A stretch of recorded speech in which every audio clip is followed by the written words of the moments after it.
संस्कृताय मित्रों, आप कैसे हैं? हम आशा करते हैं कि आप स्वस्थ होंगे, व्यस्त होंगे और मस्त होंगे। आज के संस्कृत परिवार में आज हम नए ग्रंथ अर्थात टीजीटी के सिलेबस में यह नीति शतकम को शुरू करने वाले हैं। तो नीति शतकम शुरू करने से पहले हम सोचे कि जो महाकवि भर्तृहरि जी हैं उनके जीवन पर कुछ संक्षिप्त परिचय कर लिया जाए। तो आइए हम आज एक कहानी के माध्यम से, एक किंवदंतियों के माध्यम से हम आपको यह बताने का प्रयास करेंगे कि भर्तृहरि कैसे बने राजा से सन्यासी। बहुत बड़े राजा थे और सन्यासी कैसे बने, इसी पर हम बात करेंगे और उनका संक्षिप्त परिचय भी हम आप लोगों के समकक्ष बताने का कोशिश करेंगे। तो देखिए, कहानी शुरू होती है उज्जैन से।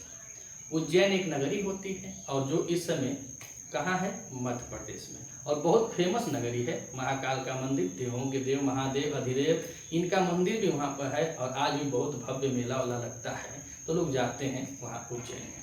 उज्जैन, और उज्जैन वर्तमान में कहाँ है? तो मध्य प्रदेश। मध्य प्रदेश, और कहाँ फेमस है? तो बताया गया महाकाल की नगरी, महाकाल की नगरी। उज्जैन महाकाल की नगरी से भी प्रसिद्ध है और मध्य प्रदेश में है।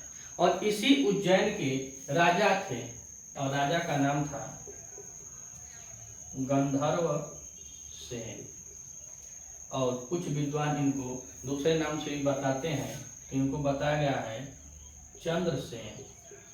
चंद्रसेन, और इनकी पत्नी का नाम था, जो राजा थे इनकी पत्नी का नाम था, इनकी पत्नी रूपदेवी। उज्जैन के राजा थे, बहुत प्रतापी राजा थे गंधर्व सेन, और उनकी पत्नी का नाम था रूपदेवी। यही दोनों दंपति पति पत्नी के बीच में भगवान दो लड़का देना। पहला लड़का का नाम भर्तृहरि और दूसरा का बेटवा का नाम विक्रमादित्य। भर्तृहरि और विक्रमादित्य। बड़े पुत्र का नाम भर्तृहरि बतलाया गया और छोटे पुत्र का नाम विक्रमादित्य। और आज हम जब नीति शतक को शुरू कर रहे हैं, हम महाकवि भर्तृहरि के जीवन पर बताएंगे। तो आइए भर्तृहरि की आगे की कहानी जानते हैं। अब राजा भर्तृहरि, और इनका जन्म बतलाया जाता है 57 ईसा पूर्व। इनकी हम बात करेंगे क्योंकि यही हमारे कवि हैं, नीति शतकम के। तो भर्तृहरि जी का जन्म बताया जाता है 57 ईसा पूर्व, और 57 ईसा पूर्व हो जाता है, अगर ईस्वी में देखा जाए, अगर ईस्वी की बात की जाए तो ईस्वी होती है 575 से 650 के लगभग, 650 के लगभग 57 ईस्वी। और इनका पूरा जीवन काल 570 से 575 से और 650 के बीच में पूरा माना जाता है। और इनकी वंश की बात की जाए तो इनका वंश होता है गोरख वंश। गोरख वंश, और इसी गोरख वंश में यह उत्पन्न होते हैं। और गोरख वंश में उत्पन्न होने के कारण इनके गुरु माने जाते हैं। तो इनके गुरु का नाम बतलाया जाता है गोरखनाथ। गोरखनाथ, और कुछ बौद्ध मत अनुसार इनके गुरु को, दूसरे जो गुरु होते हैं उनको बताया जाता है वसुरात। वसुरात जी को भी बताया जाता है कि इनके गुरु थे, लेकिन कैसे गुरु थे तो आगे बताना पड़ेगा आपको कि बौद्ध मतानुसार मगर माना जाए तो इनके गुरु थे वसुरात। तो उज्जैनी के राजा गंधर्व सेन के और रूपदेवी के यहाँ इनका जन्म होता है। अर्थात माता पिता का नाम गंधर्व सेन या चंद्रसेन और माता का नाम रूपदेवी। यह अपने माता पिता के पहले संतान थे, अर्थात जेठ भाई रहना, और नाम इनका पड़ा भर्तृहरि और छोटे भाई का नाम था विक्रमादित्य। इनका जन्म 5700 ईसा पूर्व, और ईस्वी में बात किया जाए तो 575 ईस्वी से 650 के बीच माना जाता है। इनका वंश गोरख था, और यह गोरख वंश में उत्पन्न होने के कारण इनके गुरु गोरखनाथ थे, और गोरखनाथ और बौद्ध मतानुसार इनके गुरु को बताया जाता है वसुरात। जो वसुराग थे वो भी इनके गुरु थे। और इनकी पत्नी जितनी थी, तो पत्नियों की बात की जाए, इनकी 3 पत्नियां थीं। पहली पत्नी का नाम देवंती, दूसरी पत्नी का नाम पद्माक्षी और तीसरी पत्नी का नाम पिंगला। भर्तृहरि की 3 पत्नियां थी। पहली पत्नी देवंती, दूसरी पत्नी पद्माक्षी और तीसरी पत्नी का नाम था पिंगला। और जो 3 पत्नियां थी और उसके बाद इनकी मृत्यु की बात की जाए तो मृत्यु लगभग बताया गया लगभग 651 ईस्वी के लगभग, 651 ईस्वी के लगभग। और किसके अनुसार तो बताया जाता है कि चीनी यात्री जो था, चीनी यात्री इतिसंग के अनुसार इनकी मृत्यु हुई 651 ईस्वी के लगभग। और वह चीनी यात्री इतिसंग के द्वारा चलाया जाता है। कि अब जो रचनाएं थी, तो हम बात करते हैं रचनाएं।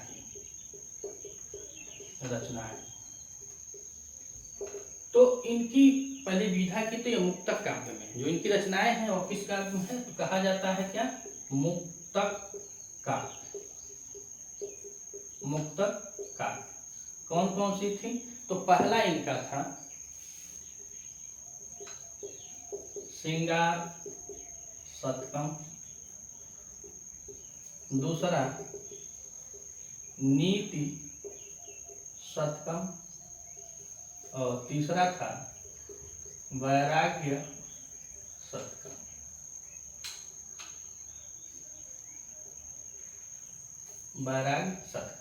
और वैराग्य शतकम के बाद इनका एक व्याकरण भी था। उस व्याकरण का नाम था, व्याकरण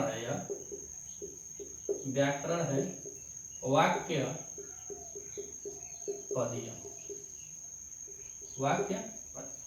मुक्तक काव्य में है। और यह अब हम लोग यहाँ पे बता रहे हैं कि श्रृंगार शतकम, नीति शतकम और वैराग्य शतकम 3 इनकी रचना थी। और व्याकरण की रचना इनकी थी वाक्य पद्यम। और हम पढ़ेंगे अपने पेपर के लिए तो नीति शतकम। कौन सा, नीति शतकम। और नीति शतकम की अगर बात की जाए तो नीति शतकम में 10 पद्धति हैं। कितने पद्धति हैं, तो 10 पद्धतियां हैं। और संपूर्ण श्लोक 111। 10 पद्धतियों वाला यह नीति शतकम जो हमारे टीजीटी के लिए अध्ययन करना है, तो टीजीटी में जो आया है नीति शतकम, तो यह हम नीति शतकम के 10 पद्धतियों में और 111 श्लोकों का वाचन करेंगे।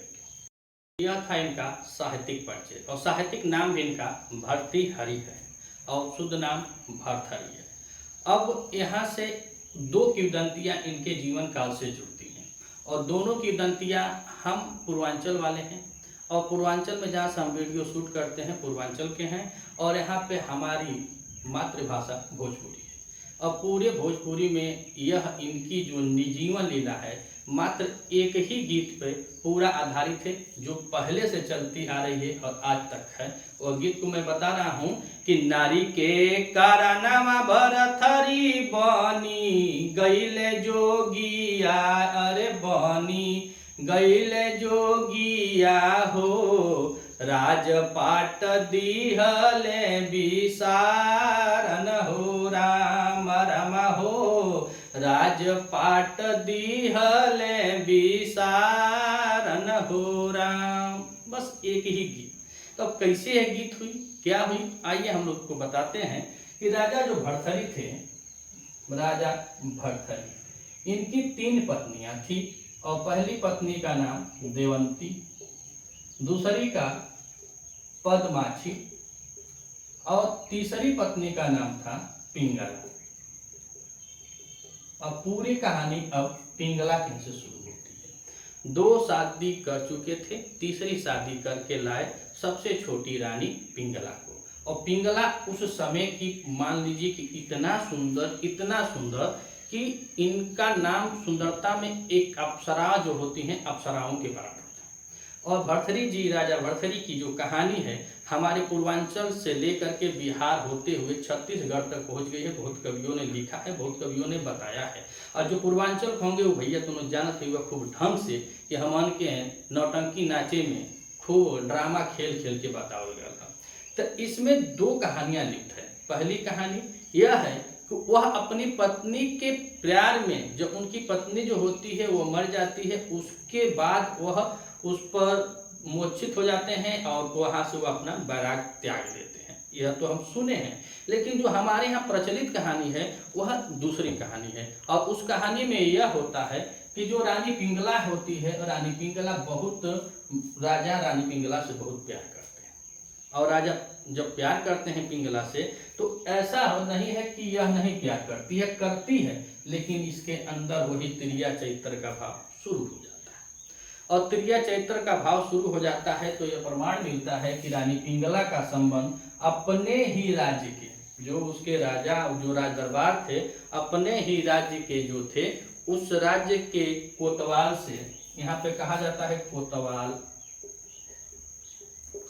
कह लीजिए, या कहीं कहीं अभी मिलता है कि जो घोड़े की रखवाली करते हैं, सारथी वगैरह, वो ऐसा था। तो मतलब कोई था, तो हम यहाँ पे सेनापति या कोतवाल का, तो पिंगला का संपर्क जैसे प्रेम संबंध किससे था? अपने ही राज्य के कोतवाल से था, अपने ही राज्य के कोतवाल से था। और इसकी जानकारी मिल जाती है किसको? विक्रमादित्य को। और जब विक्रमादित्य को इसकी जानकारी मिलती है कि मेरी भाभी अच्छा कोतवाल से इनका कुछ ऐसा संबंध है, तो जब तक राजा विक्रमादित्य तो बाद में है, राजा भर्तरी के छोटे भाई विक्रमादित्य अपने भाई भर्तरी से बताएं, तब तक पिंगला पूरा अपना त्रिया चैत्र लगा करके यह ऐसे राजा के कानों को भरती है कि राजा भर्तरी अपने भाई विक्रमादित्य को राज्य से बाहर कर देते हैं, अर्थात उज्जैनी से बाहर कर देते हैं। जब बाहर करते हैं बाबू, अब कुछ दिनवा बीतल, 2 महीना 4 महीना 8 महीना, अब कुछ दिन बाद एगो और घटना घटल। क्या घटल? तो राजा भर्तरी आने की, भर्तरी क्या है?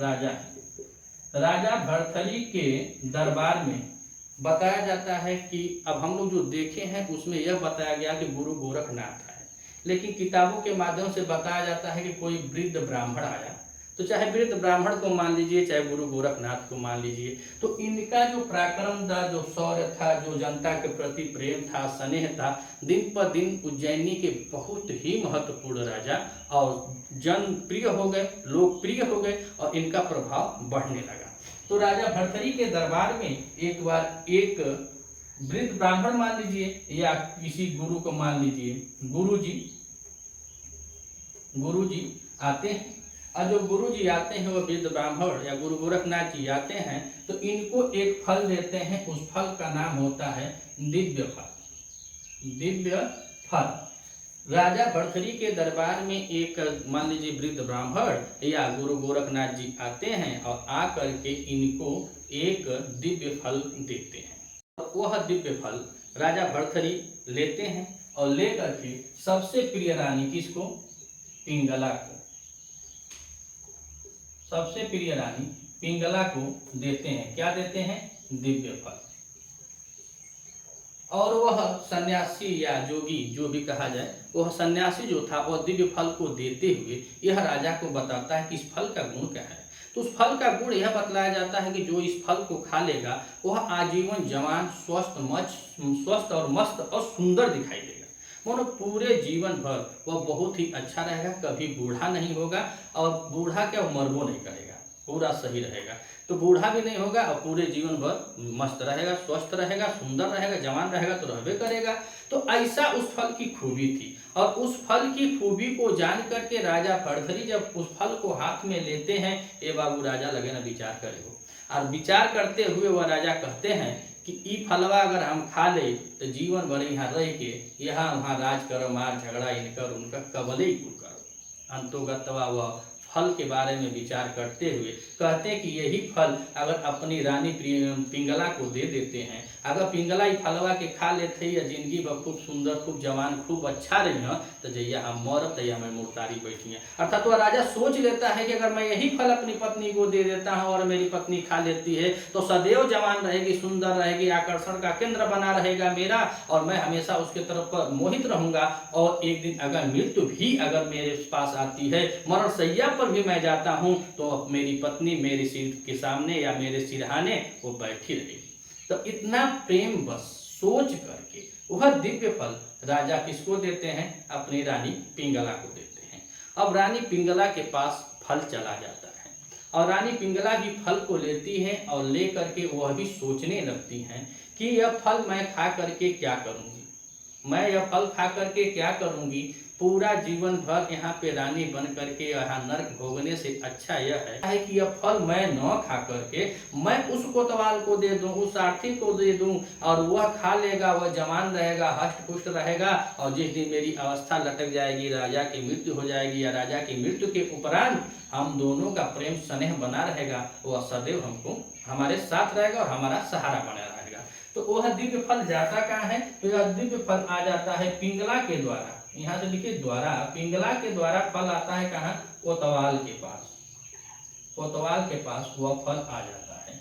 अब देखिए यहाँ पे कहानी में एक और मोड़ बताया गया कि वह रानी से उसका अफेयर था, कोतवाल का रानी के साथ अफेयर था, प्रेम प्रसंग था, और रानी किसकी थी? राजा भर्तरी की। और राजा भर्तरी बहुत प्रेम स्नेह मन दू रानी से भी बढ़ के, जाने से भी बढ़ के माना ताना के अपनी छोटकी रानी पिंगला के। अरे पिंगला के माने ना, तो पिंगला का जैसे प्रेम प्रसंग रहे वो राज्य का कोतवाल रहे, वो राज्य का कोतवाल रहे, लेकिन जैसे वो फल देहली की अभी हमारे कोतवाल दे दें, हमने प्रेमी के दे दें, अब प्रेमी का भी वो संपर्क मिला, तो फिर प्रमाण का मिलता है। यहाँ पे प्रमाण यह मिलता है कि इस कोतवाल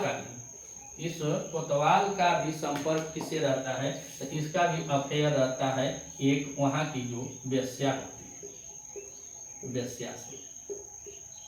अब देखिए राजा भर्तरी थे, 3 पत्नियां थी उनकी, 3 पत्नियों में सबसे छोटी पत्नी पिंगला थी तीसरे नंबर की, और तीसरे नंबर की जो पत्नी पिंगला थी इसका अफेयर या प्रेम प्रसंग किससे चलता है? कोतवाल से चलता है। और कोतवाल का प्रेम प्रसंग किससे चलता है? उसी राज्य की एक वेश्या से, उसी राज्य की एक वेश्या से चलता है। वेश्या से जब इसका संबंध रहता है, कोतवाल का संबंध किससे रहता है? वेश्या से। तो कोतवाल जब फल को पाता है, और जब कोतवाल फल को पाता है तो वह भी अपने मन में सोचने लगता है कि कोतवालो विचार करे लगले बाबू कि हम खा के फलवा का करब। और जब कोतवाल विचार करने लगता है कि इस फल को मैं खा लूंगा तो जीवन भर तो ये हक रजवा हमके मुआई, वहाँ चल जो हे कामे हो कामे, और राजा रानी के दोनों के चक्कर में मैं पल पीस कर पूरा जीवन बर्बाद हो जाऊंगा। तो यह फल मैं खा करके पूरा आजीवन स्वस्थ और मस्त रह कर या जवान रहकर क्या करूंगा, जब रजवे का नौकरी चाकरी करेगा। तो यही कोतवाल जब फल को हाथ में लेता है और फल के बारे में सोचता है कि यह फल जो खा लेगा वो आजीवन जवान रहेगा, खूबसूरत रहेगा, हष्ट पुष्ट बना रहेगा, तो यह रानी पिंगला इसको देती है अपने स्वार्थ में कि मेरा प्रेमी है, हमेशा सदैव बढ़िया रहेगा, मस्त रहेगा। लेकिन जैसे कोतवाल यह उस फल के गुण को जान लेता है, ये बाबू प्रमाण मिलता है कि वह भी अर्थात कोतवाल भी उस फल को खाने से मना कर देता है या सोचने लगता है कि हम फल खाकर क्या करेंगे, आजीवन जब राजा की गुलामी ही करना है तो हम कब तक गुलामी करेंगे, एक दिन मौत आएगी और हम लेकर चले जाएगी तो छुट्टी हो जाएगा। तो अगर मेरे साथ ऐसा हो रहा है, मैं फल पा गया हूँ, तो काहे न कि हम ये फलवा अपने प्रेमिका के दे दें।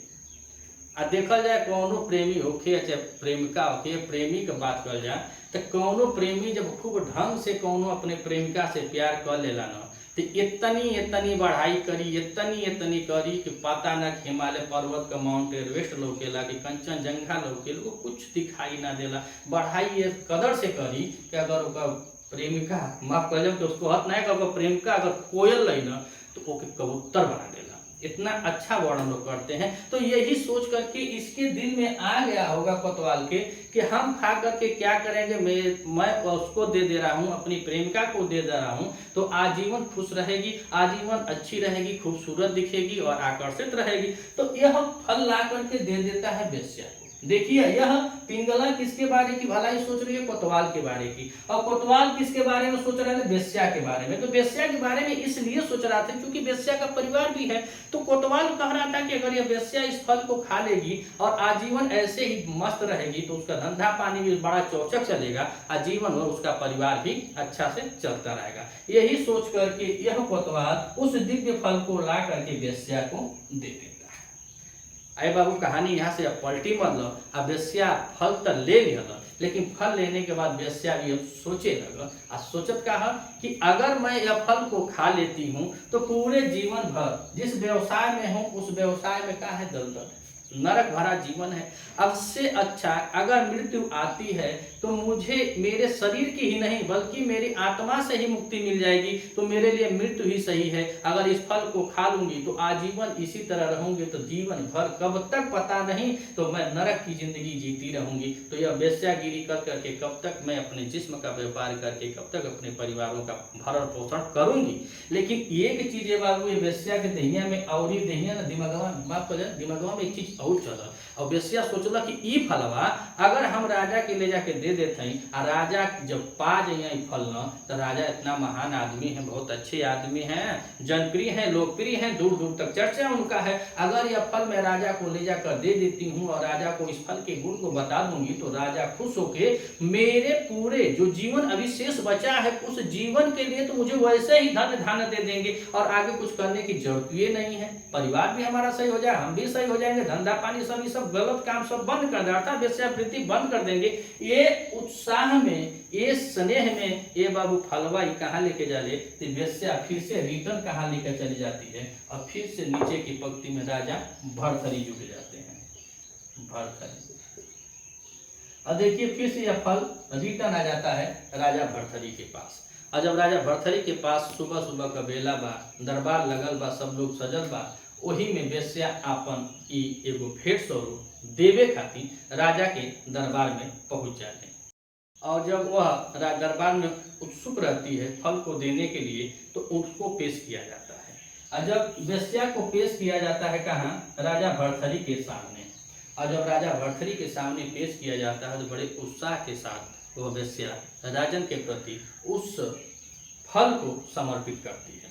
और फल को समर्पित करते हुए यह भी बोलती है कि हे राजन, यह एक दिव्य फल है और इस फल को जब आप खा लेंगे, इस फल को आप जब ग्रहण कर लेंगे तो आजीवन इसी तरह हष्ट पुष्ट, जवान और स्वस्थ और मस्त रहेंगे, और पूरे साम्राज्य को आपकी अपेक्षा है और आपसे आशा भी है कि आप इसी तरह रहें और अपने साम्राज्य की देखभाल करें। लेकिन ये बाबू फलवा जब पौना राजा भर्तहरि हो, और जब राजा भर्तहरि फलवा के पावत हुआ एकदम राजा भर्तहरि अवाक हो जाते हैं।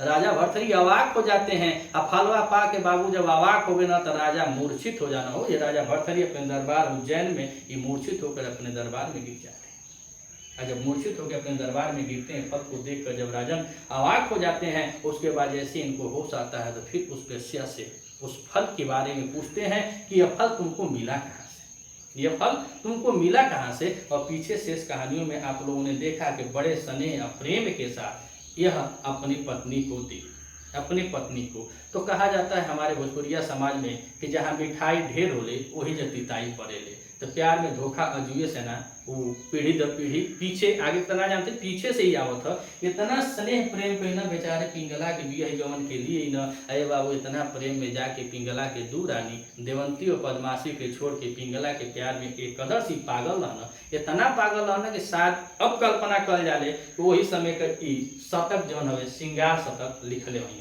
आ जब राजा राज करे लगना तो नीत शतक लिखना, तो नीत शतक के तहत है कहीं जब राज करता ना तो प्यार कहना पिंगला से तो भयल का धोखा, और धोखा बल ये फलवा लेकर के वह राजा सोचने लगता है कि ये फल कहाँ से तुमको मिला, कहाँ से फल को तुम पाई हो। लेकिन अब वह वेश्या आनाकानी करने लगती है, और आनाकानी करते हुए वो बताना उचित नहीं समझती है। लेकिन बड़ी कठोरता के साथ जब राजा के सैनिकों द्वारा उस फल की विशेषता को पूछी जाती है, उस फल के बारे में पूछा जाता है कि फल तुमको प्राप्त कहाँ से हुआ, तो बहुत प्रयास करने के बाद वो वेश्या अपने प्रेम का बाबू कोतवाल का नाम बता देगी।